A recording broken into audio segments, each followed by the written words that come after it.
Assalamualaikum warahmatullahi wabarakatuh. Selamat datang di video pembelajaran interaktif mata kuliah Ushul Fiqh. Perkenalkan, saya Nurheidi Fitria, mahasiswa kelas PAI 6E. Alhamdulillahirabbil alamin. Pada kesempatan kali ini, kita akan mempelajari salah satu topik fundamental dalam ilmu ushul fiqh yang sangat penting untuk dipahami, yaitu lafaz dari segi penggunaannya. Mengapa topik ini penting untuk dibahas? Karena memahami lafaz dari segi penggunaannya merupakan kunci utama dalam memahami nas-nas Al-Quran dan hadis. Yang kedua, melakukan istinbat hukum yang tepat. Dan yang ketiga, menghindari kesalahpahaman dalam interpretasi teks-teks syariah. Masuk ke materi yang pertama, yaitu membahas tentang hakikah dan majaz, yang dimana pengertian hakikah dan majaz harus kita ketahui lebih dahulu. Yang pertama, pengertian hakikah menurut kitab fikih dari perspektif mazhab-mazhab 4 al-arba'ah, yaitu menurut Ibnu Subki, hakikah adalah lafaz yang digunakan untuk apa lafaz itu ditentukan pada mulanya. Yang kedua, hakikah menurut Ibnu Qudamah, yaitu hakikah adalah lafaz yang digunakan untuk sasarannya semula. Selanjutnya, pengertian majaz, beberapa ulama usul merumuskan majaz itu secara beragam. Salah satunya, yang pertama, menurut Al-Sarkisi, majaz adalah nama untuk setiap lafaz yang dipinjam untuk digunakan bagi maksud di luar apa yang ditentukan. Yang kedua, menurut Ibnu Qudamah, majaz adalah lafaz yang digunakan bukan untuk apa yang ditentukan dalam bentuk yang dibenarkan. Jadi, kesimpulan dari hakikah dan majaz yang dapat kita ambil dari pendapat para ulama usul fiqh di atas, bahwa hakikah adalah lafaz yang digunakan sesuai dengan makna asli atau makna yang ditetapkan pertama kali untuk lafaz tersebut, baik menurut Ibnu Subki maupun Ibnu Qudamah. Hakikah merujuk pada penggunaan kata dalam makna dasarnya tanpa ada perpindahan atau peminjaman makna, sedangkan majaz adalah lafaz yang digunakan bukan dalam makna aslinya, tetapi dipindahkan atau dipinjam untuk makna lain yang masih memiliki hubungan atau kemiripan dengan makna asli. Jadi, itulah pengertian hakikah dan majaz. Selanjutnya, klasifikasi hakikah dan majaz. Yang pertama, klasifikasi hakikah, yaitu hakikah lugawiyah. Makna asli menurut bahasa Arab, maksudnya makna yang ditetapkan oleh ahli bahasa Arab. Contohnya, kalbun anjing, asad singa. Jadi, dasar untuk semua makna lainnya. Yang kedua, hakikah syar'iyah, yang berarti makna khusus yang ditetapkan syariat. Maksudnya, syariat memberikan makna baru yang berbeda dari bahasa. Contoh, dalam bahasa, sholat berarti doa. Dalam syariat, berarti ibadah khusus dengan rukun tertentu. Yang ketiga, hakikah urfiyah khusus, yang berarti makna menurut kebiasaan kelompok tertentu. Maksudnya digunakan oleh profesi atau kelompok khusus. Contohnya, operasi bagi dokter sama dengan tindakan bedah. Yang keempat, hakikah urfiyah ammah atau umum, yang berarti makna menurut kebiasaan masyarakat umum, maksudnya digunakan oleh masyarakat luas dalam kehidupan sehari-hari. Contohnya, daging umumnya dipahami sebagai daging sapi atau kambing, bukan daging ikan. Kita masuk ke klasifikasi majaz. Yang pertama yaitu majaz lughawi, yang artinya pemindahan makna berdasarkan aturan bahasa Arab. Contohnya, ra'aitu, aku melihat singa di medan perang. Maksudnya prajurit yang pemberani, jadi bukan singa yang sebenarnya. Selanjutnya, klasifikasi majaz yang kedua yaitu majaz syar'i, yang artinya pemindahan makna oleh syariat dari makna aslinya. Contoh, aslinya iman, yang artinya membenarkan dalam syariat meliputi keyakinan hati, ucapan, dan perbuatan.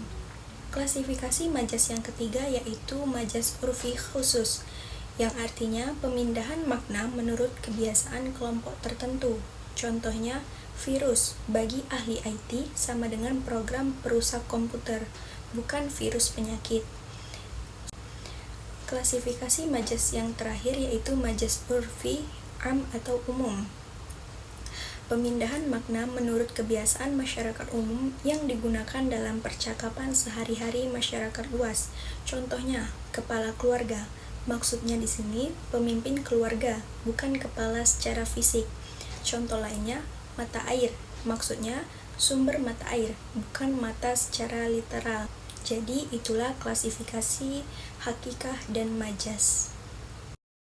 Selanjutnya, contoh ayat hukum hakikah dan majas. Yang pertama, ayat hukum hakikah pada Quran Surat Al-Ma'idah ayat 38 yang artinya, laki-laki dan perempuan yang mencuri, potonglah tangan keduanya. Maka makna mencuri dan potong tangan dalam ayat ini juga termasuk hakikah, karena merujuk pada tindakan nyata sesuai makna literalnya, bukan kiasan. Yang kedua, ayat hukum majas pada Quran Surat Al-Baqarah ayat 21 yang artinya, mereka bertanya kepadamu tentang khamar dan judi. Kata khamar atau minuman keras dan maisir, judi, dalam ayat ini secara majas dapat dimaknai sebagai segala bentuk perbuatan yang menyebabkan kerusakan sosial dan moral, bukan hanya terbatas pada minuman, memabukkan, atau taruhan semata. Adapun penunjukan hakikah dan majas terhadap hukum, yang pertama petunjuk tempat. Makna berubah karena konteks tempat atau keadaan. Contohnya, dalam firman Allah tentang buta dan melihat, yang dimaksud adalah kondisi hati, bukan penglihatan fisik. Yang kedua, petunjuk kebiasaan. Makna disesuaikan dengan kebiasaan masyarakat. Yang ketiga, petunjuk makna yang dimaksud, sesuai dengan maksud pembicara.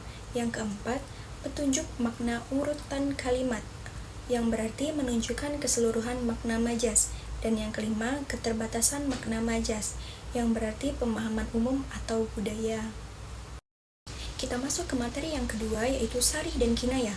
Apa sih sarih dan kinayah itu?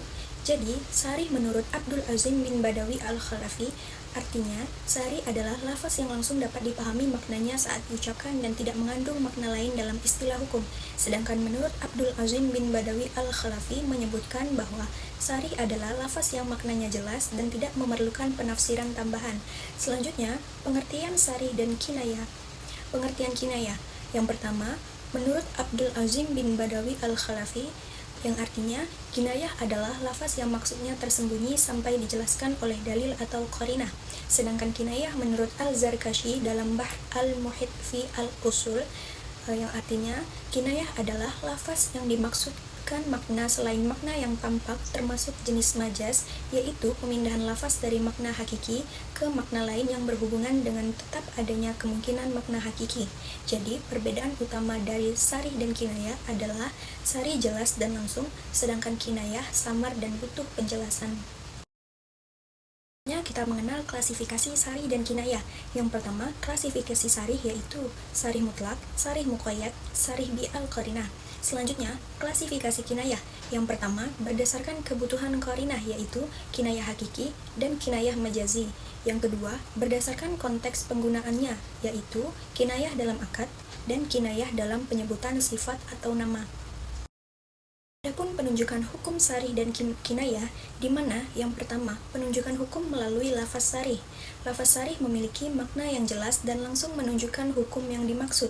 Contohnya, dalam perceraian, ucapan talak yang sarih seperti, aku ceraikan kamu dengan talak 1.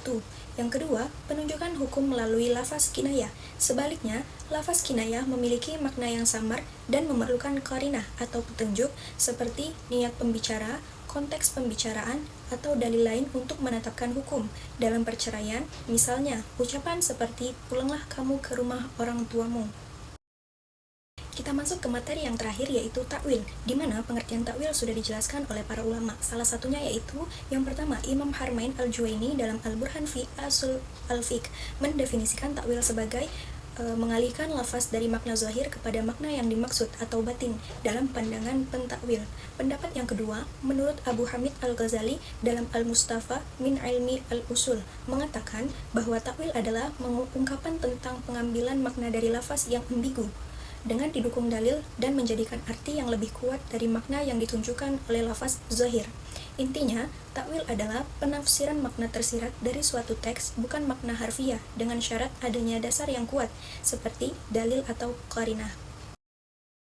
Syarat-syarat takwil yang pertama, adanya sebab yang menghendaki takwil. Yang kedua, takwil tidak boleh menggugurkan nas syar'i lainnya, karena takwil merupakan salah satu metode ijtihad yang bersifat zonni, sedangkan nas yang bersifat zonni tidak bisa mengalahkan nas yang bersifat qat'i.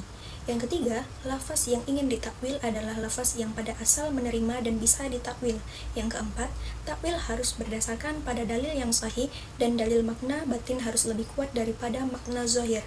Dan yang terakhir, takwil yang dihasilkan mesti selaras dengan makna bahasa Arab. Jadi itulah syarat-syarat pentakwilan. Masuk ke pembahasan yang terakhir, yaitu perbedaan takwil, takhsis, dan nasakh. Yang pertama, takwil adalah memalingkan lafaz dari makna zahir ke makna lain berdasarkan dalil. Selanjutnya, pengertian takhsis adalah mengkhususkan makna lafaz umum sehingga tidak mencakup semua yang disebutkan. Yang terakhir, pengertian nasakh adalah menghapus atau mengganti hukum syar'i dengan dalil yang datang kemudian. Jadi itulah perbedaan takwil, takhsis, dan nasakh. Berakhir sudah pembelajaran kita pada hari ini. Semoga apa yang saya jelaskan tentang materi lafaz dari segi penggunaannya dapat bermanfaat untuk kita semua. Akhirul kalam, wabillahi taufiq wal hidayah. Wassalamualaikum warahmatullahi wabarakatuh.